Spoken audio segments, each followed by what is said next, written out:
This joke of a suspension started a few months ago, precisely in August 2025, with a Facebook post by someone who, let me emphasize, for the first time introduced himself as the Director of Publicity of our great party, the All Progressive Congress in Ogun State.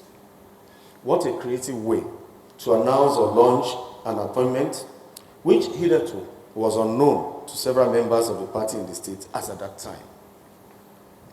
For your quick recall, because I'm aware most of you as journalists and friends and colleagues here are also following events, let me reproduce the sequence of this joke called suspension. On the Facebook post, the State Executive Committee of the All Progressive Congress was said to have ratified the suspension by a Ward 4 ESCO, following the report of a purported investigation committee set up to investigate an alleged anti-party activities by Senator Otumba Benga Daniel. There were some fundamental issues in this process. One, we need to ask ourselves, is it ethical and logical to announce a suspension order on the personal Facebook page of an individual who was hitherto not known to the party, and such will be accorded any seriousness? Here we are talking about a former governor of the state and a certain senator of the Federal Republic of Nigeria. What happens to the chairman of the party in the state? Where is the state secretary of the party? It therefore suggests that such announcements cannot be given any seriousness, especially because there was no official communication about any offense to the person you claim to be suspended. There was no allegation levied. There was no invitation to attend any investigative panel. With emphasis, none. No letter of suspension. And I say with emphasis, none was even cited by any known journalist here. Any known journalist. I've asked this question severally from most of our colleagues. Has anybody cited anything? I'm repeating this before you, gentlemen of the press. Has anyone here cited any correspondence in relation to this suspension thing that we've been writing about?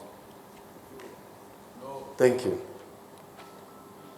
Though sadly some of our colleagues went to town to publish this Facebook post, as if it were a real event, without cross-checking with the real leadership of the party in the state or at the national level for oral confirmation and proper attribution. I would have thought that when we see news of this nature, we want to really attribute it to somebody in authority, like the state chairman, like the secretary, but we are just reacting to this. The essence of this press conference, however, is that just last week, precisely on the 5th of November 2025, the Chief Press Secretary to the Governor of Ogun State, Lekwan Adenero, shared an unsigned press statement with the media, speaking to the same issue, purporting to reiterate the non-existing suspension order and dispensing strict orders to the leadership of the party in Abuja on who to recognize as a member. Again, a warning letter was referred to as having been sent to the national chairman of the party on the 3rd of October 2025, clearly over 1 month before the said press statement. You issued a press statement, you said you have written a letter to the national chairman in October. I hope you are following me. And then you are writing a press statement in relation to it on the 5th of November, clearly over a month after. Such letter, as usual, was not displayed nor shown to the media. Yet, some of our colleagues still went ahead with these names without asking to verify or seek to see the copy of the said letter. From the latest developments, we can now confirm that it is the Chief Press Secretary to the Governor who shared the unsigned press statements. We hereby respond as follows.